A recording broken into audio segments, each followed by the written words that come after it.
Olá, estudantes do nono ano. Eu sou o professor William e nessa aula nós vamos falar sobre o socialismo na geopolítica mundial. Bem, o objetivo da nossa aula seria conhecer a influência do sistema socialista na geopolítica global e aí ficam alguns questionamentos. O que é o socialismo, na verdade, e como ele influenciou a política global ao longo dos anos? O sistema socialista, para quem não lembra, é aquele sistema que surgiu lá no século XIX como uma proposta de contestar o capitalismo. Ele vinha como uma alternativa ao capitalismo. Os objetivos do socialismo eram simplesmente apresentar uma nova forma de sociedade. E ao contrário do que muitos pensam, ele nada mais é do que um simples sistema político-econômico. Então vamos refletir. Você sabe qual foi a influência do sistema socialista na geopolítica global? E temos países socialistas ainda hoje? Será que ainda existe algum país considerado socialista? Bem, na prática temos países que podem ser considerados socialistas, como por exemplo Cuba e a Coreia do Norte. Mas eles são muito fechados e não dá para saber muito o que acontece nas políticas reais desses países. Bem, na União Soviética, vamos ver como que aconteceu esse sistema e o desenvolvimento dele. O regime socialista foi estabelecido na Rússia em 1917, quando uma revolução derrubou a monarquia czarista que vigorava no país. Após a queda da monarquia, o Partido Bolchevique, liderado por Vladimir Lenin, instaurou o governo socialista que defendia ideais baseados sobretudo nos princípios marxistas. A população da Rússia, lá no começo do século passado, no começo do século XX, não estava contente com a monarquia. Os czares, eles acabavam explorando demais a população, principalmente os proletários, aquelas pessoas que trabalhavam nas fábricas, que trabalhavam nas cidades. Vale lembrar que nesse contexto acontecia uma guerra mundial. Estava acontecendo uma guerra mundial e a população estava sendo forçada cada vez mais a trabalhar nas fábricas para poder atender a demanda da Rússia na guerra. A população descontente com isso toma o poder. Executam todos os membros da família real, dos czares, e chegam no poder sob mando do Lenin. A força do Partido Bolchevique. Os oponentes foram suprimidos no Terror Vermelho, uma campanha violenta administrada pelos serviços de segurança estatal. Dezenas de milhares foram mortos ou enviados aos campos de concentração. O governo derrotou o exército anti-bolcheviques da direita e da esquerda na Guerra Civil Russa, que durou entre 1917 e 1922, e participou da Guerra Polonesa-Soviética entre 1919 e 1921. Então os bolcheviques eram como se fosse uma espécie de partido. Eles usaram uma revolução armada, na verdade, contra o governo e contra qualquer opositor, levando todos os opositores para uma espécie de prisão e executando eles lá. E só assim eles conseguiram efetivamente tomar o poder, dando origem ao que viria a ser uma das maiores potências que existiu no planeta, que foi a União Soviética, a antiga União Soviética. Durante os próximos anos, a União Soviética se armou e começou a influenciar diversos outros países. No mundo ocidental, começa uma espécie de medo, um temor por esse movimento socialista e da derrubada dos poderes no mundo capitalista. Então começam políticas para impedir os avanços socialistas, principalmente no Ocidente. Um dos grupos, na verdade, que vai surgir nessa época e que também perseguia os socialistas e os avanços socialistas é justamente o nazismo, que surgiu lá na Alemanha e também tinha o objetivo de conter os avanços socialistas. Nós sabemos que socialismo, nazismo e capitalismo foram frentes político-administrativas que lutaram entre si durante a Segunda Guerra Mundial. E durante a Segunda Guerra Mundial, o nazismo praticamente deixou de existir, mas começa ali uma nova disputa, que seria entre o mundo capitalista e o mundo socialista.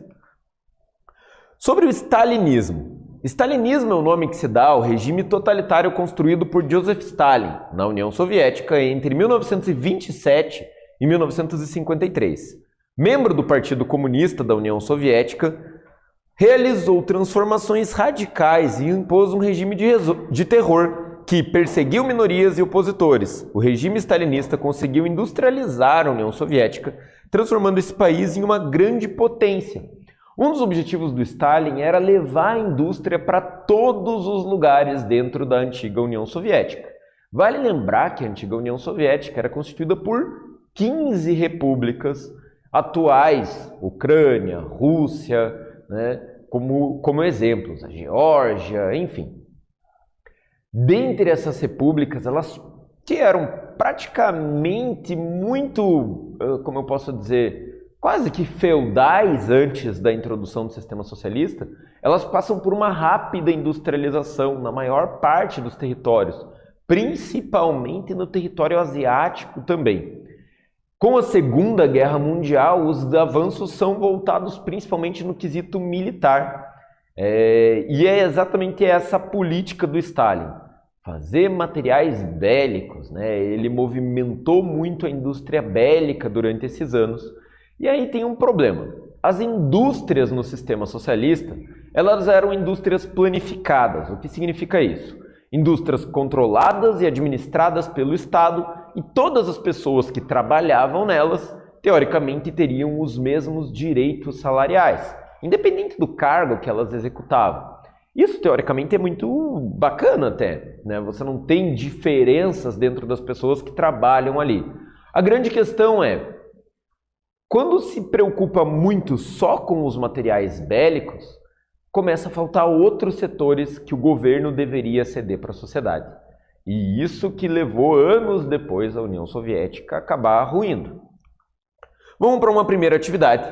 Muitos cientistas políticos falam sobre o regime stalinista que ocorreu na antiga União Soviética, apontando diferenças entre esses regimes e os ideais marxistas. Mas afinal, o que é o stalinismo? E agora é com vocês.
Bem, Agora que vocês tiveram esse tempo para responder essa atividade, vamos ver como ficou a resposta. O stalinismo é o nome que se dá ao regime totalitário constituído por Joseph Stalin na União Soviética entre os anos de 1927 e 1953. Esse sistema realizou transformações radicais e impôs um regime de terror que perseguiu as minorias opositoras. O início de um futuro melhor. Como será o fim do regime na União Soviética? A queda do governo de Stalin trouxe à tona uma série de transformações que abriu as portas para o fim da centralização política promovida pelo stalinismo. Governo de Nikita Khrushchev, várias das práticas corruptas e criminosas do regime stalinista foram denunciadas. Então, esse senhor aqui, ele acabou vindo depois do Stalin e ele começa a fazer diversas reformas dentro da União Soviética. A ditadura, que permaneceu sendo, na verdade, um sistema ditatorial, ela começa a ficar mais branda e as pessoas começam a ter mais acessos dentro da antiga União Soviética. Vale lembrar que durante o final da Segunda Guerra Mundial, os próximos anos do governo do Joseph Stalin foram praticamente os piores da Guerra Fria, que é aquele cenário complicado que o mundo viveu, onde nós tínhamos duas grandes potências globais, de um lado os Estados Unidos e do outro a União Soviética. E que assim que terminou a Segunda Guerra Mundial, já começaram a executar testes de bombas nucleares. Pois, com o término da Segunda Guerra Mundial mesmo, quando os Estados Unidos explodem as bombas no Japão, a União Soviética se sente ameaçada com aquilo e busca alternativas de tentar fazer sua própria arma nuclear. Em 1961, armas tão poderosas existiam que poderiam simplesmente acabar com a vida do planeta Terra se elas tivessem sido soltas todas ao mesmo tempo. E em 1961, a União Soviética testou a bomba mais poderosa de todos os tempos, que foi a Tsar Bomba. Bem, outros líderes importantes. Depois do seu governo, Leonid Brezhnev firmou-se frente à antiga União Soviética entre os anos de 1964 e 1982. Depois desse período, Yuri Andropov e Konstantin Chernenko, assumiram o governo russo. Em 1985, finalmente assumiu o poder ali o Mikhail Gorbachev, que promoveu uma abertura política e econômica que nós veremos em breve. Só o Gorbachev é que vai, depois de muitas revoltas internas mesmo dentro da União Soviética, vai começar a abrir o mercado econômico soviético. E é só ali que o mundo mesmo passa a observar o que vinha acontecendo lá, depois de muitas décadas, né? Vale lembrar que o final da antiga União Soviética foi bem complicado.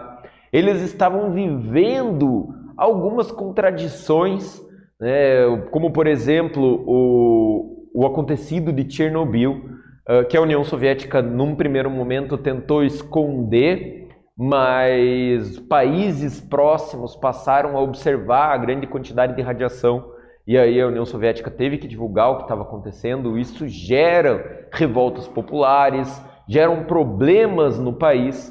Além disso, nós temos também uma guerra entre a União Soviética e o Afeganistão, que a União Soviética estava há anos investindo muito pesado com uma guerra extremamente cara que não estava levando a lugar nenhum.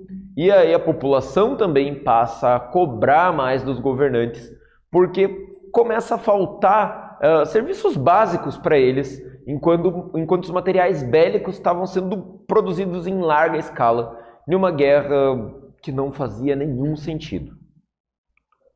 Bem, o socialismo atinge o seu auge, como foi nos outros países.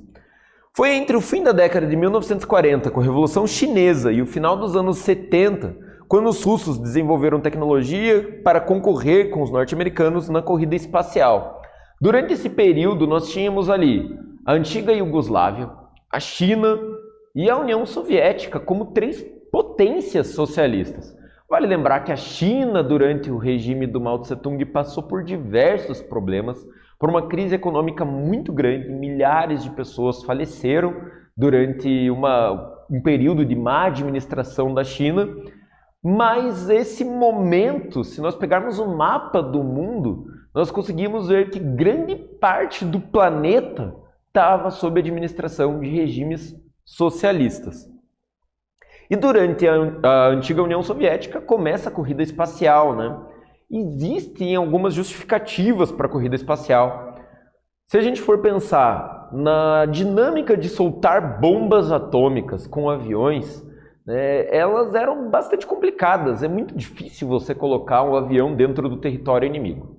Quando você fala em uma corrida espacial, você está criando sistemas de propulsão que levam foguetes, levam naves para o espaço, e ao invés de levar nave, elas podiam muito bem levar bombas. E esse é o real motivo por trás da corrida espacial, porque dessa forma você conseguiria atingir alvo em qualquer lugar na superfície terrestre, tanto por parte dos Estados Unidos quanto por parte da antiga União Soviética. Bem, o período abarcou parte da Guerra Fria, que foi entre 1947 e 1991, quando os países ocidentais se dividiram em dois blocos, segundo o regime das duas principais potências, os Estados Unidos e a União das Repúblicas Socialistas Soviéticas. Aqui a gente consegue ver um mapa que eu acabei de falar. Toda essa parte pintada de vermelho, ela representa os países que nesse período tiveram experimentos socialistas, né? Nós temos, por exemplo, Angola no continente africano, a China, a Mongólia, a União Soviética, o Vietnã, a Coreia do Norte. Vários países acabaram aderindo a esse regime em todos os continentes praticamente, como por exemplo Cuba ali no continente americano. E, inclusive, Cuba foi um dos piores momentos da Guerra Fria, quando a União Soviética instalou mísseis balísticos, em Cuba. Devido à proximidade que Cuba tem com os Estados Unidos, acabou gerando uma certa grande tensão no mundo naquele período, que ficou conhecido como as crises dos mísseis de Cuba. O mundo sentiu uma ameaça real de uma guerra nuclear, a maior já vivida na história, e ali naquele momento a União Soviética simplesmente deixou de lado a ideia de avançar e voltou atrás. Bem, socialismo chinês. A China, desde o século XIX, era considerada o quintal do mundo. Mao Tse-tung liderou uma revolução para desvinculá-la da exploração por parte de outras nações. A partir do patriotismo do Partido Comunista Chinês, elaborou uma linha autônoma de socialismo para desprender-se do vínculo com a União Soviética. O rompimento criou uma rivalidade entre os dois países. Desde a morte do Stalin, na verdade, começa essa rivalidade entre os dois países. E existe uma diferença entre o socialismo chinês e as correntes marxistas. Enquanto, de um lado, as correntes marxistas falam do proletário urbano, no socialismo chinês se fala muito do trabalhador rural. Bem, e até onde chegou a influência do socialismo afinal? Muitos países que realizaram experiências socialistas o fizeram apoiados pela União Soviética, especialmente após o fim da Segunda Guerra Mundial, em que o exército russo teve um papel decisivo na derrota do nazismo. É importante lembrar que o período da Guerra Fria, em que os Estados Unidos e a União Soviética foram movidos diversas disputas econômicas e financiaram e apoiaram governantes de direita e de esquerda em todo o mundo. Inclusive, o regime militar aqui no Brasil foi financiado pelos Estados Unidos, por exemplo, enquanto o que aconteceu lá em Angola foi financiado pela União Soviética. E ainda existem alguns países socialistas? Na verdade é que sim, Coreia do Norte é um dos principais exemplos de países que ainda usam esse regime, Cuba também, mas eles são muito fechados. Quando nós falamos de Angola, por exemplo, nos últimos anos Angola ela abriu muito, na verdade, a sua economia. E a própria China, ela leva os nomes mais... leva o nome de República Democrática Chinesa, ou Partido Comunista Chinês, eles usam muito socialismo como formas políticas de controle no Estado, mas hoje a China é um país de capital aberto, basicamente. Esse é o mapa com todos os países do mundo que já tiveram uma proximidade com o socialismo. Então nós vemos ali a Venezuela, por exemplo, diversos países no continente africano, na Ásia e no leste europeu também. Socialismo africano, na década de 1960, diversos países africanos pediram apoio para a antiga União Soviética para conquistar suas independências. E um dos principais exemplos é a própria Angola, que usa o socialismo como uma forma de se armar contra o seu país colonizador, que no caso era Portugal. E ao redor do mundo, nós tivemos ali diversos países, como por exemplo Afeganistão, Albânia, Angola, Benin, Bulgária, Congo, Etiópia, Hungria, Iêmen, a Iugoslávia, que não existe mais, Polônia, Moçambique, Mongólia, Romênia, Somália e a Tchecoslováquia, que também mudou de nome e mudou suas fronteiras nas últimas décadas. Todos esses são exemplos de países que tiveram muita experiência com esse regime socialista. No século XXI, como acontece? Existem correntes que a gente podia chamar até de neossocialismo, na verdade, no século XXI. Nós temos aqui na América Latina, por exemplo, o que aconteceu na Venezuela, com Hugo Chávez e posteriormente com Nicolás Maduro, que buscam no socialismo, ou buscaram no socialismo, uma ideia de tentar modificar as políticas internas do país. Nós sabemos que a Venezuela passa por diversas crises econômicas e ela se fechou muito do mundo nas últimas décadas, a gente pode falar assim. Vamos para uma última atividade. Como se desenvolveu o sistema socialista no continente africano? Agora é com vocês.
Vamos para uma possível resposta?